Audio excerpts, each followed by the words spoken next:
اللہ تبارک و تعالی نے ہمیں آنکھیں عطا فرمائی، کان عطا فرمائے، حالات کا اندازہ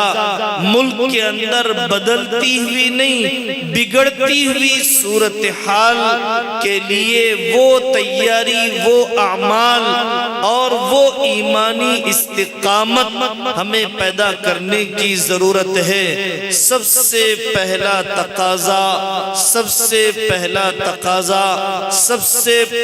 تقاضا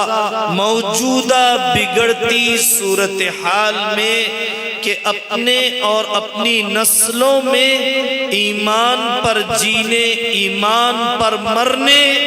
کے حوصلے پیدا کیے جائیں۔ میں ملازمت چھوڑ سکتا ہوں، میں اگزام چھوڑ سکتی ہوں، پردہ نہیں چھوڑ سکتی ہوں، میں وندے ماترم، سوریہ نمسکار، کفریہ بول میں نہیں بول سکتا ہوں۔ سولیوں پر چڑھا دیا جائے،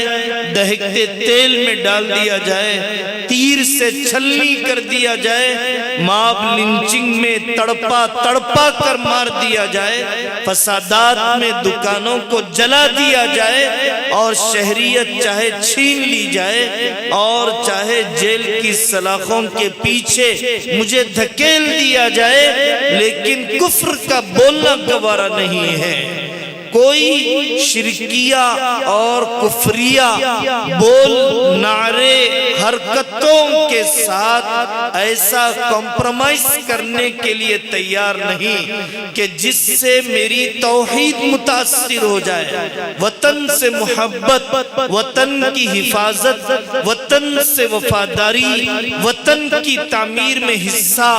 وطن سے غداروں کا خاتمہ، وطن کی سرحدوں کی حفاظت، یہ سب کام اپنی جگہ پر کرنے ضروری ہیں، اور مسلمان دوسری قوموں کے مقابلے میں اس ملک میں زیادہ کرتا رہا ہے، لیکن وطن سے محبت کے لیے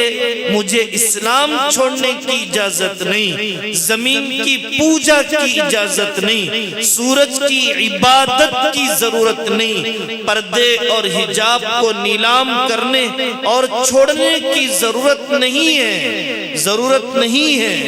اس وجہ سے اپنی نسلوں میں وہ جذبہ جو حضرت آسیہ میں تھا، ہاتھ پیر میں کیل ٹھونک دیے جائیں، رائل اسٹیٹس ٹھکرانے کے لیے آمدہ، لیکن فرعون کی کوئی فرعونیت کے بول کو بولنے کے لیے تیار نہیں۔ وہ حوصلہ پیدا کرنے کی اپنے بچوں میں ضرورت ہے جو حضرت عبداللہ بن حذافہ السہمی رضی اللہ عنہ کے اندر، جو حضرت زید کے اندر اللہ تبارک و تعالیٰ نے پیدا فرمایا کہ چاہے آدھی حکومت دی جائے میں عیسائیت قبول نہیں کروں گا، میرے ساتھیوں کو میرے سامنے جلا دیا جائے میں کفریہ بول بولنے کے لیے تیار نہیں ہوں۔ یہ سب سے پہلا تقاضا۔ ہم کالجز چھوڑ دیں گے، اپنے کالج قائم کریں گے، اسکولوں سے نکال دیں گے، اپنے کو ایجوکیشن فری اسکولز تعمیر کر لیں گے،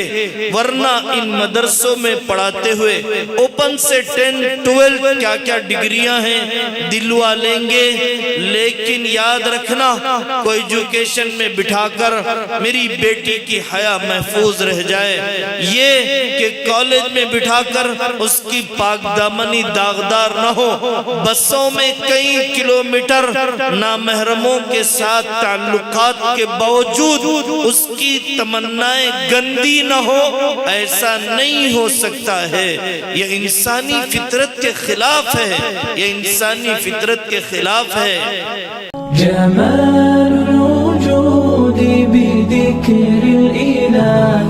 وتصفو الحياة بنور هداه، جمال الوجود بذكر الإله وتصفو الحياة بنور هداه۔